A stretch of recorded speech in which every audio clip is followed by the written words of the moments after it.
ये सब इतना सूखा है, ग्रीन है।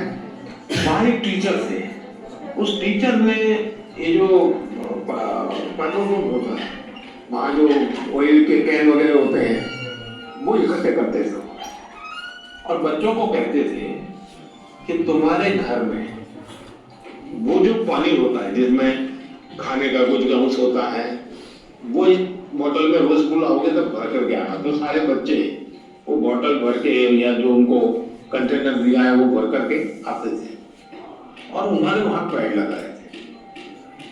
हर बच्चे को एक पैड दे दिया गया था, वो जो पानी ले आता था वो उसमें डालना होता था। तो मैं जैसा भी काम करता था, सब्जी वब्जी के टुकड़े होते थे, उसके कारण वो पूरा स्कूल को चारों तरफ एकदम से ग्रीन बन गया। एक टीचर ने इतना बड़ा परिवर्तन लाया। मानवीय रूप से व्यवहार करे तो बदलाव शुरू हो जाता है। छोटी चीजें हम आराम से कर सकते हैं। समाज का वातावरण हमारे स्वभाव में आना चाहिए। आप इतने साल से देश को संभाल रहे हो, देश के लीडर हो, तो आप फ्यूचर जनरेशन से, हम बच्चों से ऐसी कौन सी क्वालिटी एक्सपेक्ट करते हो कि हमारे अंदर आनी चाहिए एक लीडर के रूप में? ऐसा लीडर बनना है कि लीडर बनना है? दोनों बनना है। देखिए पहले लीडर बनिए।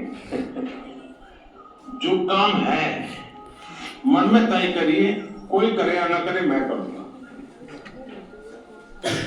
जब ये शुरू आ जाएगा मैं अपने से शुरू करूंगा तो आप देखिए अपने आप लीडरशिप आना शुरू हो जाएगा। जैसे मान लीजिए कूड़ा कचरा है, आप जा रहे हैं और आपने एक उठा दिया तो आपके साथ जो चार लोग चलते होंगे आपने देखा होगा वो भी, उनको भी लगे यार उठा लो। बड़े वाले लीडर बन गए, नहीं बन गए। अच्छी चीज है, हमें अपने आप को हमेशा लीडर रोल में तैयार करना चाहिए। ये अच्छा विश्वास है, विचार भी अच्छा है। लेकिन लीडर का मतलब ये नहीं है कि चुनाव लड़ना, पॉलिटिकल पार्टी बनाना, पार्टी में जाना, लच्छादार भाषण करना, ऐसा लोग नहीं होता लीडर बनना। लीडरशिप में क्वालिटी होने बहुत जरूरी है। आप 10 लोगों को अपनी बात समझा पाओ। थोपनी नहीं है, समझानी है। समझाने के लिए पहले उसको समझना है। जो उनको समझ पाता है वो समझा पाता है, जो उनको नहीं समझता है वो कुछ नहीं समझती। मेरी कोशिश ये होनी चाहिए कि उनको समझना चाहिए। उन्होंने बहुत अच्छे से बताया कि किसी के अंदर एक लीडरशिप क्वालिटीज होती है अगर वो किसी चीज के लिए रिस्पॉन्सिबल हो रहा है। If I would describe this whole then I would say बताया कि किसी के अंदर एक लीडरशिप क्वालिटीज होती है जो लाइफ में बहुत लोगों को मिलता है। परीक्षा की तैयारी के अनुभव, परीक्षा के समय आने वाले विचार, स्ट्रेस और लोगों की एक्सपेक्टेशन से जुड़े हुए ढेर सारे सवाल लगातार चर्चा का हिस्सा बनते हैं। और परीक्षा पे चर्चा का मकसद ही है कि हमारे युवा साथी इस पर खुलकर बात करें।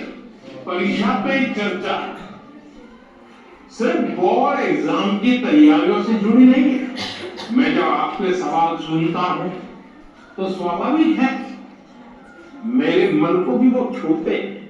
मैं अंदाजा लगाता हूं कि जीवन के कई पहलुओं से जुड़ी हुई बातें हमारे युवा मित्रों के मन में लगातार चल रही है। मैं अब आपको गुजरात लेकर चलूंगा। वहां के बच्चों ने और विशेषकर ट्राइबल बेल्ट के मेरे आदिवासी बच्चों ने जो सवाल पूछे और उन्होंने तो मुझे सच में हैरत में डाल दिया।